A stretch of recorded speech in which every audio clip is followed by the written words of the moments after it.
Hello，大家好啊。今天是2025年10月10号9点18分。然后我们现在结束了一天的训练了。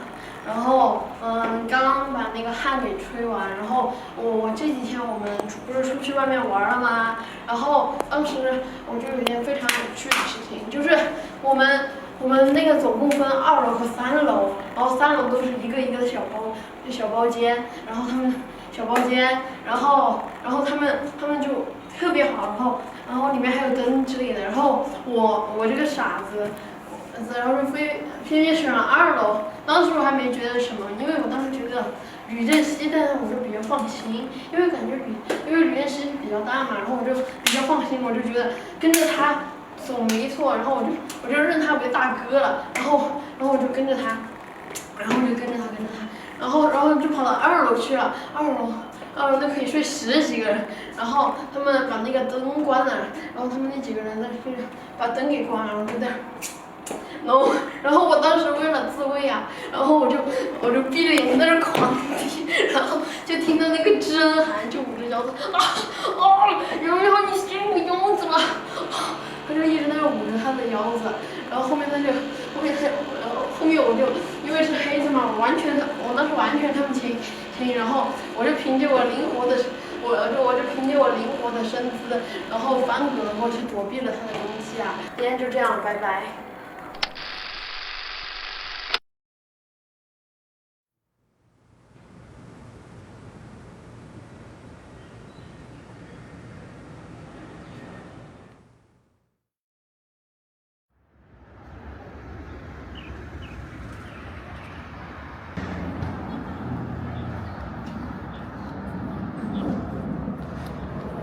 Hello， 打个招呼呗。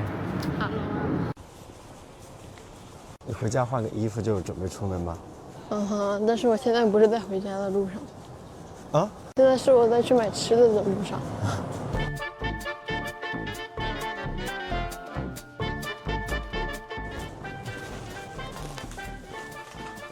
这不是我家，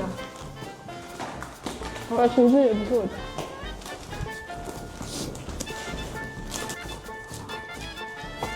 哈哈，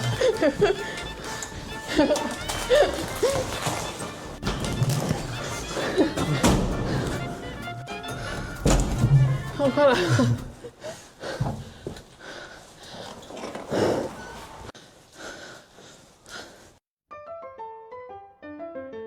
人类，我是一个正常人类的性格。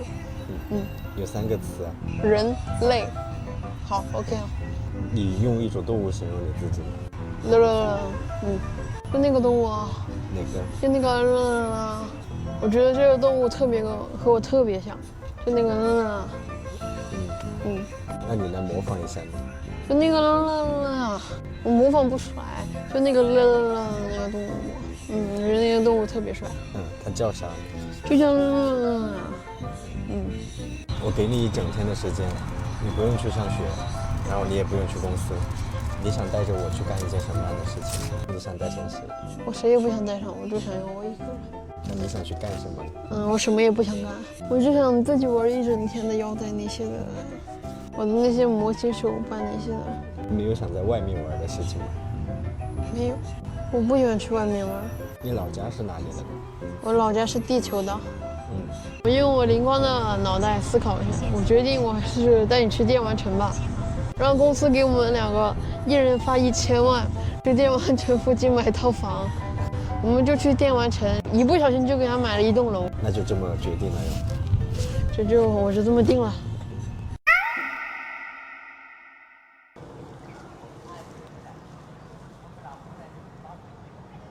你今天打算做什么呢？我今天打算在这里做一个那种陶瓷的那种制品，我觉得这种做出来非常有成就感，非常有那种意义。走吧。你以前做过这个吗？以前很小的时候有看别人做过，自己没做过。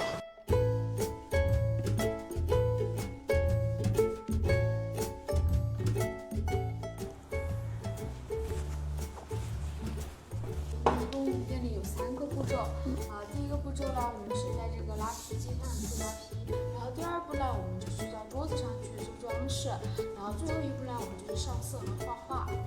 自己喜欢的颜色，然后看看自己喜欢图案。然后这3步完成了之后呢，我们就等1个月之后来去写成品就好了，因为它要烧制，它要阴干在上面，它的烧制它需要这么长时间。1个月。对。好。然后我们现在可以把它拍打，把气泡给它拍打完，它是一个圆圆小圆球。上面，这个呢叫做定中心。右脚边有个脚踏板，你把脚放上去之后往前踩呢，它会加速，它会转得越来越快。然后你往后踩呢，它就使劲速，它就会变得比较慢。当我们感到你到不太动了之后呢，它的中心就定好了。然后我们手扶住它，大拇指这样向下去压它，给它开口。这一步的时候呢，手不能够戳穿了，戳穿了的话，你的杯子就是漏的，对吧？对。然后我们去给它慢慢的这样子，轻轻的往外去拖拉它，它就变成一个小碟子，对不对？如果没有把它变高的话，变成一个杯子，那你们需要去更加提拉它，轻轻的捏住它的这个地方，往下提拉，这样。它这个可塑性也挺好的。对，然后往下去让它变深，变深之后它会装东西，它会想让它更深的话，我们就继续像这样。提拉它，就会变成一个杯子。如果你要把它变成一个碗的话，那我们就像这样轻轻的把它往旁边去拉它，它就会变成一个碗了。你觉得中间不平整的话，我们可以利用这个海绵把水挤干，海绵水要挤干，挤干了之后呢，你把它再放进去，轻轻的像这样，然后它的纹理，对，纹理就会变得很规整，对吧？如果慢慢变成盘子的话，我们继续把它往外面这样破开。这就是一个盘子了。如果我们要给它加一点纹理和花纹的话，我们要摇一摇就把它停下来，停下来之后呢，我们用手去勾勒它。它就是一个带花边的一个盘子。然后我们在玩的时候呢，如果手突然这样，怎么办呢？重新做。对，没关系哈，我们这样就捧住它，然后你用的是你的2个大拇指的这个地方去把它压下去，要压成最初始的样子，然后你可以重新开始，然后反复的去练习。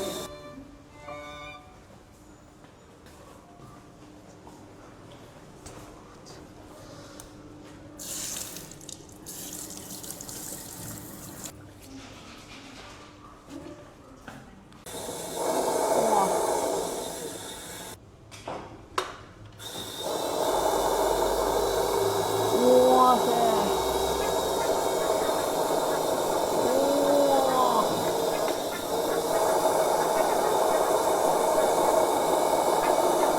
我那边捅穿了。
老板，我练习好了。那你在那个把它洗干净了，哦。就在架子上选一下你要哪种类型的。好的。主体我可以给你弄出来，看你是想要哪种。这种直的这种。就直通通的。对。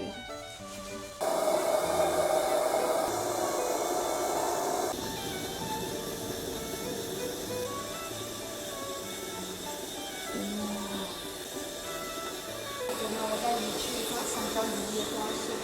哇！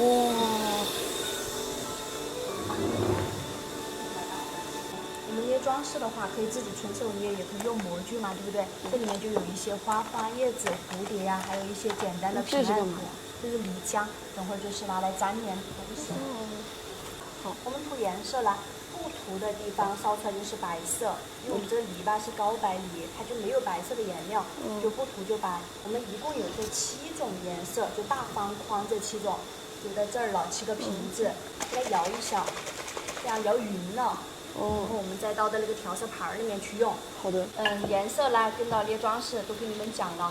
你那个主体，因为它不涂，它是白色嘛。如果你主体想要其他的颜色，你可以先把主体上了颜色，然后再去贴把手，然后再去贴那些小装饰。那我就先涂那个杯子嘛。对。你觉得刚刚那个第一步怎么样？那种熟练掌握这种技能肯定是特别好玩的，但是对于我这种不会的新手的话，就有点不会。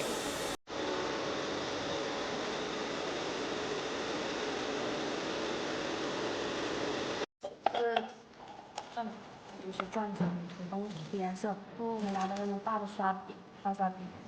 OK。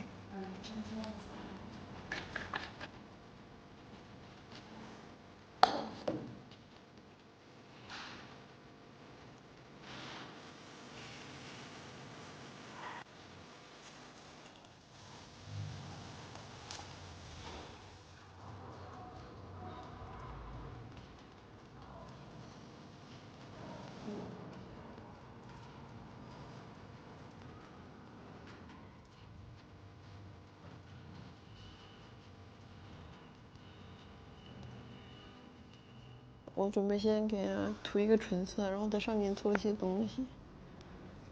我看你刚刚不是在那个杯子上画了一些图案吗？没画图案啊。画了一些正方形。那个正方形是我准备在那上面安装一些眼睛之类的。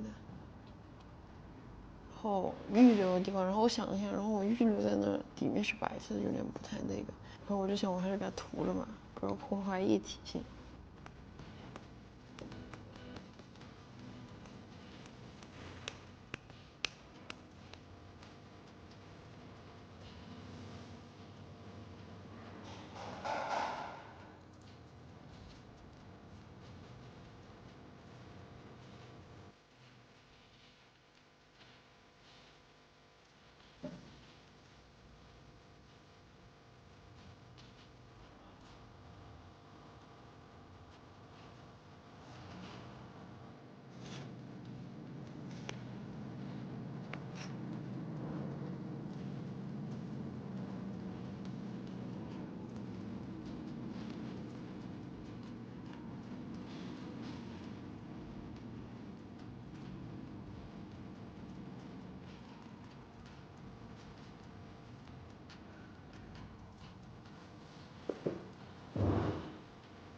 这里太复杂。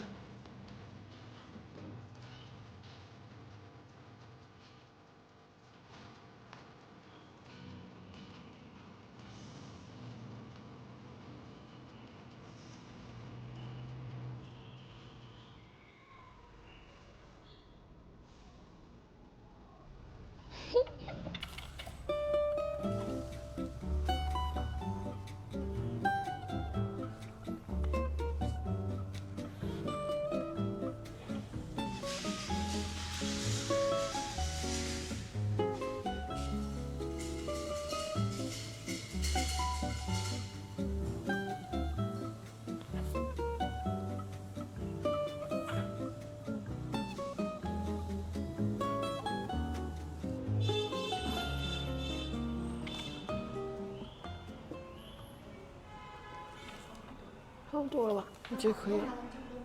那就让它安静的在这里，待会儿发干一下，我们收到药房里去就可以了。好。发到那个微信上。帮我拍个照。我要给它取个名字。我是说，只要拍一个这个。我给它取名叫小耳朵。然后再发一下这个编码就可以了，上面给它贴的6336的编码。6336妈妈编码这儿。介绍一下你的作品吧。就我刚刚自己做了一个杯，你不算吧，这个主体是工作人员老师帮我做的，然后但是这个杯把是我自己做的，然后还有这一个笑脸，然后我给这个作品命名为小耳朵，因为它的耳朵很小啊，所以我叫它小耳朵。那你这个作品做完了，接下来准备去哪里？我接下来准备去书店那边去看一看。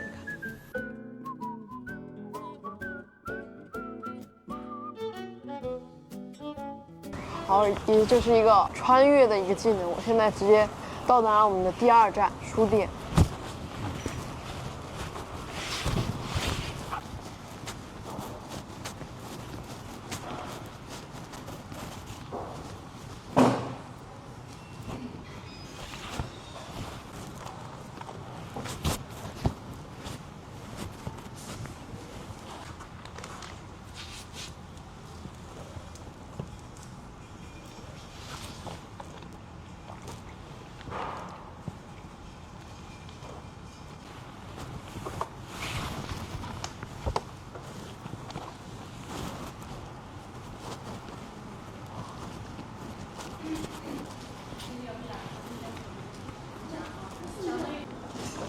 这里的书都太深奥了，太深奥了，那种感觉都是那种看都看不懂的那种，所以我觉得等会儿住，然后陪我去吃饭。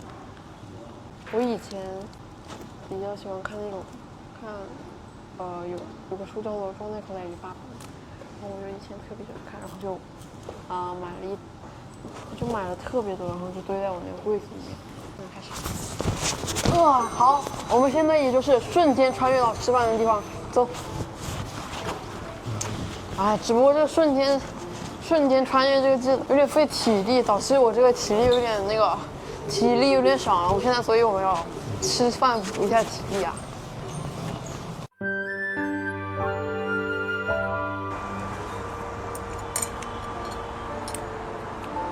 突然感觉意外的可以。你觉得哪种火锅最好吃？你觉得哪种火锅最好吃？老师，你先回答我的问题啊。重庆火锅。我觉得火星的火锅最好吃。就是我有一次去火星旅游的时候嘛，然后就吃了那里的特色火星火锅，那里面什么东西都加，比如说给你加什么，给你加一些蟑螂、老鼠啊那些的，蟑螂、老鼠作为那个汤底来熬制的。然后来说的话，火星火锅我只能说，对于我这种火星人来说的话会好吃，但是我一般都是不吃那个有老鼠、蟑螂汤底的，我一般都是吃正常的。正常的是什么？正常的就是和地球上的差不多的呀。老师，你不理解我们火星人。你刚刚不是说你去火星旅游吗？你跟谁一起去的？我跟那个高明阳他们一起去的。我给你讲一下我当时是怎么上那个火星的。首先你肯定是要造一个火箭嘛，但是我没有，然后高明阳就跑到那个电视机里去偷了一个火箭过来，然后我们两个就坐那个火箭嘛，然后就 feel， 然后就上去了。当地呢，因为我们提前准备好了那些服装之类的嘛，我们当时就特别饿，然后当时就在火星找了一家那个火星火锅店，然后那个店呢，还挺好吃的，但是就是那个火星人独特的口味的那个锅底我有点吃不来，其他的就跟地球上正常的其实没什么差别。哇塞，来，第一口粉丝先吃，粉丝吃不到，我来吃了。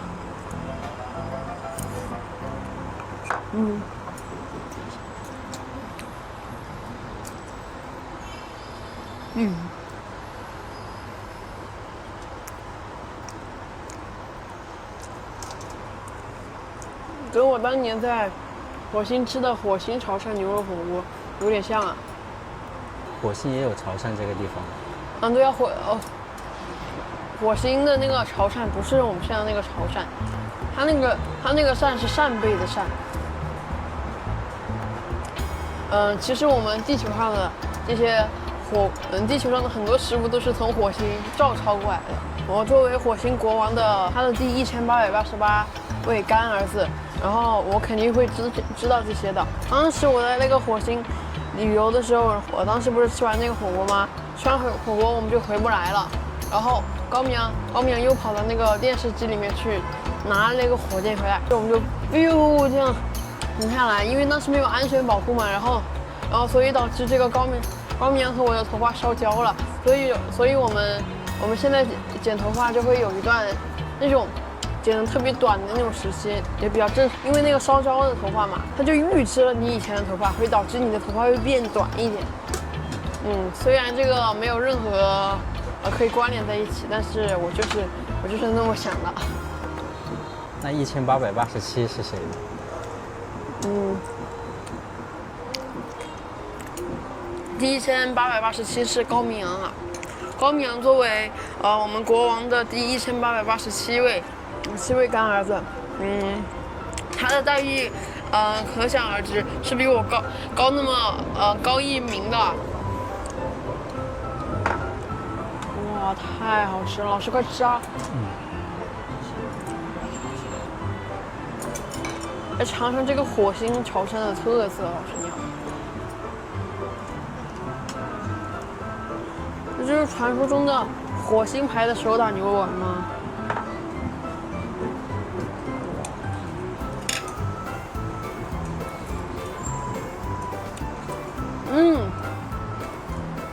口感爽滑。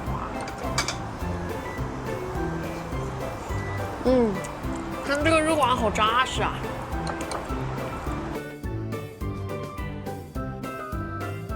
这个丸子好好吃啊！然后把它放到这个，我看能不能弹起来，还挺 Q 弹的。哇！老师，我跟你讲，我们火星不是打篮球，是打这个肉丸。我们这个火星的肉丸呢，是经过你这个肉丸，首先你要把它放到一个那种容器里面，然后你就把它当正常篮球来打，然后要打要打749天才能练成这样的一个肉丸。但是我们现在地球呢，很容易就模仿到这种技术，所以火星的肉丸就被淘汰了。那打完这个肉丸之后还要吃掉吗？肯定是要吃掉的。但是火星上的猪就要打特别久才能弄，当然基本上打完都已经变质了，但是火星人就爱吃这种。这是牛。哦，对，火星上的牛嘛，就是特别容易变质，所以你打完的话，基本上就是变质了。但是火星人特别喜欢吃这种变质的丸子。但是我现在已经从火星人的身份开始慢慢回归人类了，所以我现在就喜欢吃地球的这种。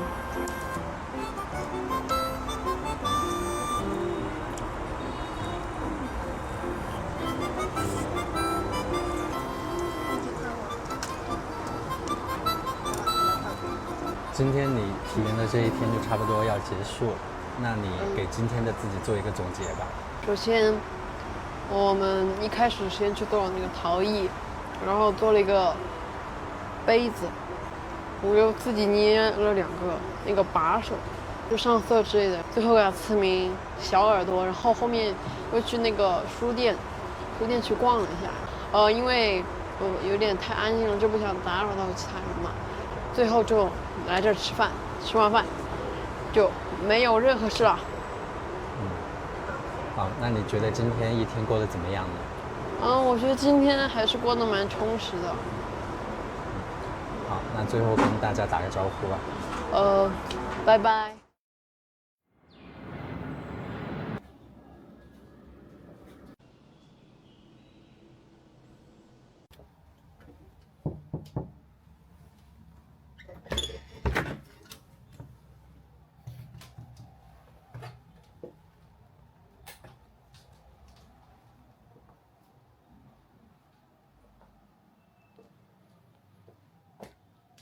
起床了，起床了。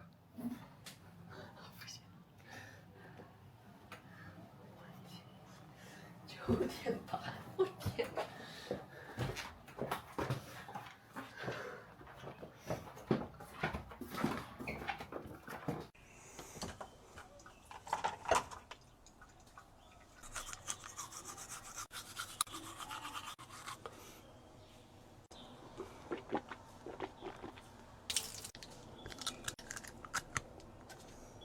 走吧。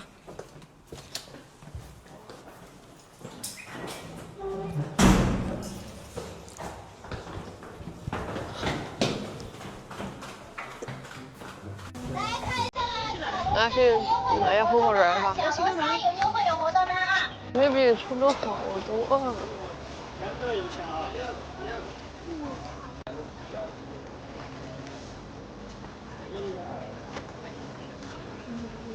我喊自己拿自己钱买，买3个啊，一个就行了。我中了个这个光辉戒指，还可以，我给他装上看看。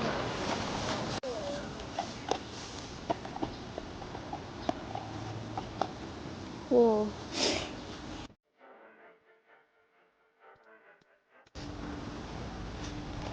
走啊！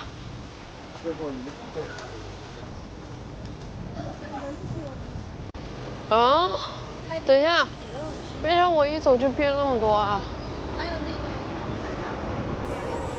什么？你说刚说以前那边有个什么东西来着？以前有个那个什么樱桃嘛，然后我就经常去摘它那个樱桃。当时就贴那个标签预定贴上去，但是有些人会直接把你那个标签撕了拿去吃。还有一件事就是生的樱桃是苦的，就是绿色的樱桃它是苦的。不要问我怎么知道的，因为我已经尝试过很多回了。那边有个枇杷树，但是我不知道现在还有没有。这个枇杷我们以前就拿篮球去打它。那边那个水塘那里，但是现在封了不让过去。而里面有那个鱼，但是是那种观赏鱼。以前我们班上有我同学喜欢把那个自己做鱼竿钓那个鱼去。哦，对，这个竹子，我感觉以前没有这个竹子啊。这个竹子有那个竹青可以吃。什么？你吃过这个？对啊。哦。这一个，那里那个，好像是那棵吧？好像在我印象里好像就是那棵。这个。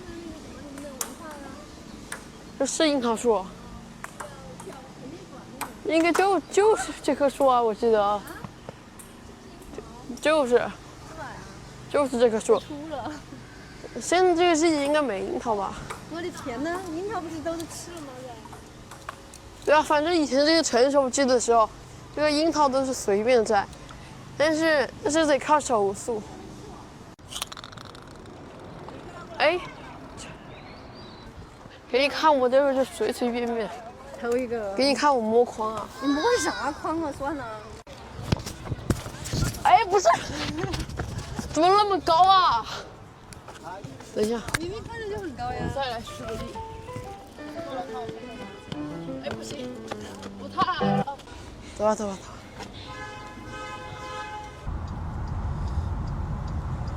Hello， 这么久没见了，你最近有什么趣事想跟我们分享一下吗？就是我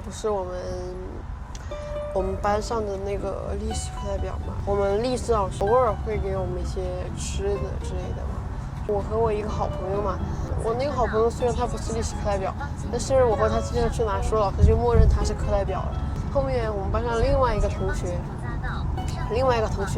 他听说有吃的，是下午第1节课，所以每次睡醒了，然后就会要去跑。然后当时我和我好朋友，我说多一个人吃的概率就会减少。然后于是我们2个就想了一个主意，就是午睡一响铃的时候就直接跑出去去找老师，这样得到那个吃的概率会比较高。但是我觉得还是差不多，我感觉，但是还是差不多。我服了有一次中午他给我叫醒了嘛，我说哎我不去，就看他往外走了，然后我就直接跑，我直接往反方向跑，就跑到那个办公室里，就在中途遇到了我们那个历史老师嘛，就跟着一起去拿书。然后他我和老师一进办公室，他就在那哇，就在那吓我，我和老师哪个都没吓到，他就说什么，他就说老师你挡了一刀。那你刚刚为什么要带我走那条路啊？那条路是你走了很久的吗？走了6年，肯定很久啊。这次考核，你觉得你做的好的和不好的可以改进的分别是什么？我这次声乐，我觉得比上次进步蛮大的，因为这次节奏音准都把准了，上次是节奏没把准，音准没啥问题，舞蹈框架还是挺大的。现在我开始说缺点了，我们那个评的那个老师说我声乐唱的太平了，我理解的意思就是稳定发挥嘛，没有太多的惊喜那些的，说我唱的太平淡了，所以我觉得下次可以唱的不那么平。舞蹈方面呢，我自己也是看了一下，我发现有些动作我没做好，我给它做的比较糊，虽然框架比较大，然后有些动作就因为比较快嘛，所以就做的比较糊。只能说下次把这个点给改掉吧。那你觉得你在五代这个团队里面，整个团队里面，你觉得你是哥哥的角色还是弟弟？我肯定是大哥的角色，因为我作为五代第2大厨，我肯定觉得自己是个。那你觉得你平时是什么担当呢？纪律担当。为什么？因为我经常管理我们这边的纪律啊，所以我觉得。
今天的训练结束了，我们今天晚上家里面见，拜拜。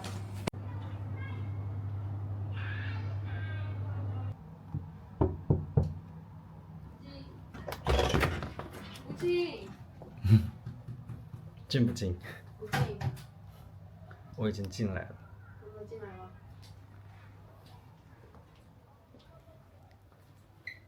你在干什么呀？我在吃饭啊。你吃什么饭？吃晚饭了，是不是？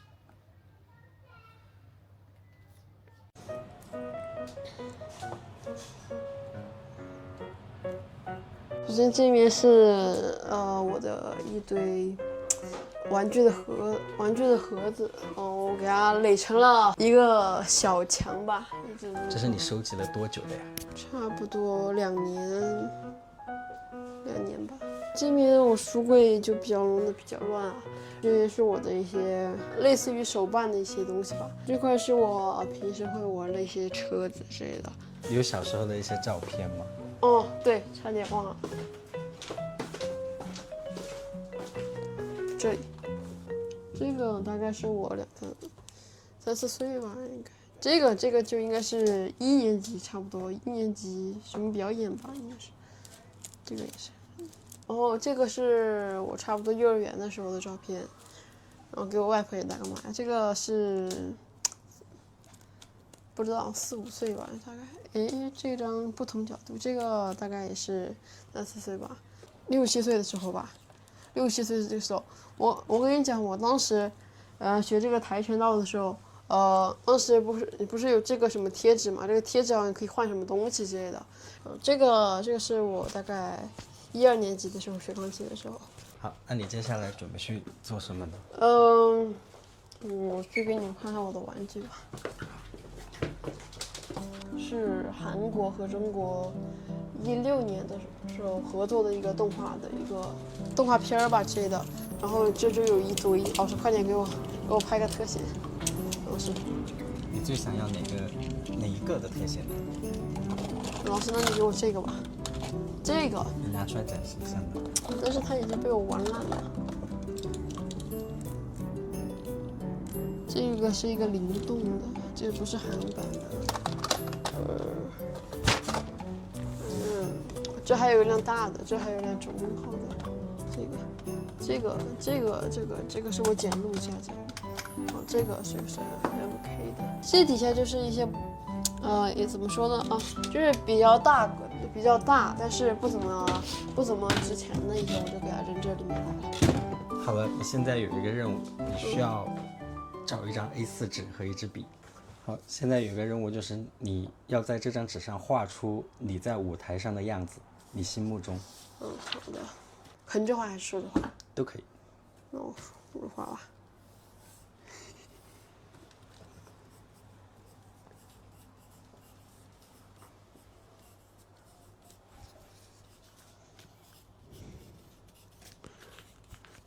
好了。说画好了。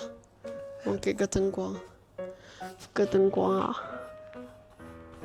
你画完之后，你得介绍一下为什么。好啊，那不行，我给我这个涂成黑色的，比较明显一点。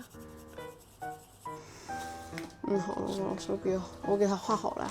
这个台上的这个就是我。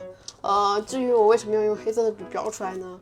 我只是想说，因为黑色比较更明显一点。如果画成这样的就差不多了。这底下的就是观众啊。这个就是我画的那个舞台啊，这个舞台还是蛮细致的，我觉得。我还给它做了一些灯光效果，我觉得还是蛮好的。为什么是一个全黑色的一个人？因为黑色的比较明显一点啊。为什么会想到这么简单的一幅画？没有啊，我觉得这个还是蛮细致的。你看这个灯光舞台，然后人物都有了，啥样素都不缺。现在就问你几个问题，你心目中合格的偶像是什么样的呢？追求完美的偶像万万岁！觉得一个合格的偶像肯定是1必须要努力嘛，2肯定就是品行要端正，3是好学生。好，那你想给你的粉丝带去怎么样的能量呢？我肯定是要给我的粉丝带来正能量的。好，现在还有一个事情就是，你要在这张纸上写下一句话，送给5年之后的你自己。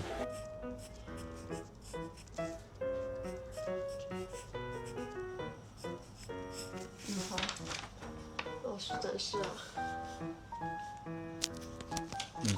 为什么想到送这句话给5年之后的你自己？因为我觉得我5年之后肯定会变帅啊，所以我就赐给他这一句名言啊，希望5年后的我能牢记这句话呀。好了，那现在这幅画也画完了，那你现在准备干什么呢？我现在准备上床睡觉啊。好，那在你睡觉之前还有几个采访的问题我问一下你。好。第一个问题就是，你们这一次不是以 TF 家族5代练习生的身份参加了这一次新音吗？就新音荣耀。那你在参加荣耀之前和参加荣耀之后，对荣耀这个词有没有不一样的理解？其实我觉得，我参加完新音了后嘛，然后我觉得这个荣耀是我们粉丝带给我们偶像的一种荣耀，反正我是这么理解的。好，那你觉得你作为最小的一代师弟的一个身份参加了荣耀这个演唱会，你觉得你是沾了荣耀的光，还是为荣耀做出了一些贡献？我觉得我沾了一些荣耀的光嘛，毕竟第一次在那些粉丝面前露面，我觉得我还是沾了一些光的。那有没有为荣耀贡献了一些力量呢？我觉得肯定是贡献了一些力量啊，因为我们5代新音可是贡献了 N 多个舞台，但是虽然我只贡献了少年美和超人诞生日记，我可以分为2个，所以也就是说每个人最少都贡献了2个舞台，所以我觉得我们每个人都贡献了。好，下一个问题是，你在成为 TF 家族练习生之前，有没有了解过练习生这个身份？练习生这个身份，我在没有成为之前，我就觉得特别辛苦之类的。虽然当时都是看他们在舞台上面的，没有在看他们下面之类的，但是为自己的努力而奋斗吧。你有没有听过外界对练习生这个身份的一些评价呢？我们同学都说很羡慕我可以提前走，但是我真的想说，我们那个软开课真的相当之吓人，听取哭声一片。你能简单说一下你是怎么加入 TF 家族的吗？就是怎么被发现？某天我兴致勃勃的给我妈说，我想去买张 Switch 的游戏卡带，刚好走到 Switch 店那个位置，就有一个其他公司的星探把我给找着了嘛，就加上了我妈的微信，然后我就逛完回家了。然后我妈跟我爸分享这个事情，就觉得可以去试试。好像是去了3次，但是那个公司好像是要给钱。我爸说这个就类似于那种给你培训班那种，但是可以带你去上一下综艺。因为当时那段时间我还是在学钢琴的嘛，我爸说我都已经学了钢琴了，就没有这个必要，然后就撤退。初一上册，大概要结束的那段时间，然后我就收到了通知，说是巴拉巴拉公司的那个老师推给了我们这里的时代峰峻的工作人员嘛。然后我妈就问我说你想不想去当练习生，就经过一大堆周转，然后终于定下了在3月1号当天，然后我就进了时代峰峻。那你一开始就刚进公司的时候，对这个身份的定义是啥呀？练习生啊。那你在这里训练了这么久，那你现在觉得练习生是什么呢？我觉得我们练习生是一种劳动者，因为劳动最光荣嘛，弄的是对以后的培养，所以是很有用过的。我们是一个光荣的劳动阶级。那你期望粉丝们怎么样去定义 TF 家族5代练习生呢？我觉得不应该把我们定的比较小，旁人会看我们呢就是小屁孩，就觉得我们是特别特别小的。说实话，其实我们虽然他们觉得我们小，但是我们舞蹈声乐可不是那种小朋友水平的，虽然我有点像小朋友水平的呀。你在正式成为 TF 家族5代练习生之后，有没有给你的生活带来一些变化？那就先从学校来说吧。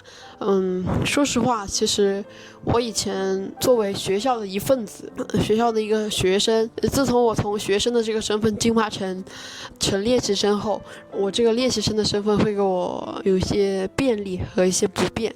首先好的呢，当练习生的便利呢，就是有什么事情老师都会叫你去做。不便利呢，就是经常有人问你什么师兄什么什么样之类的，师兄什么什么样的，你有没有见过之类的呀什么的。但是出于同学的关系嘛，就只能委婉的拒绝他，说这个事情不能说，这个事情不能说之类的，导致我和同学之间的关系特别紧张。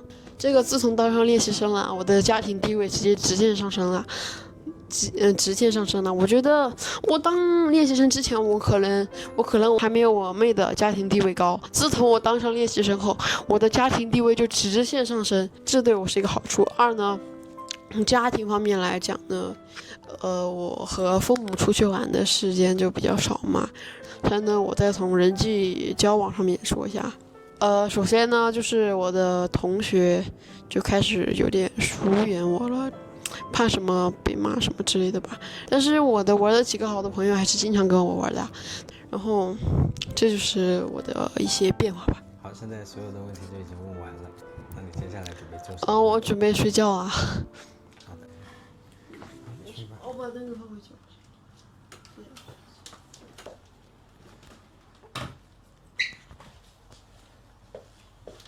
好，拜拜。好，老师，拜拜。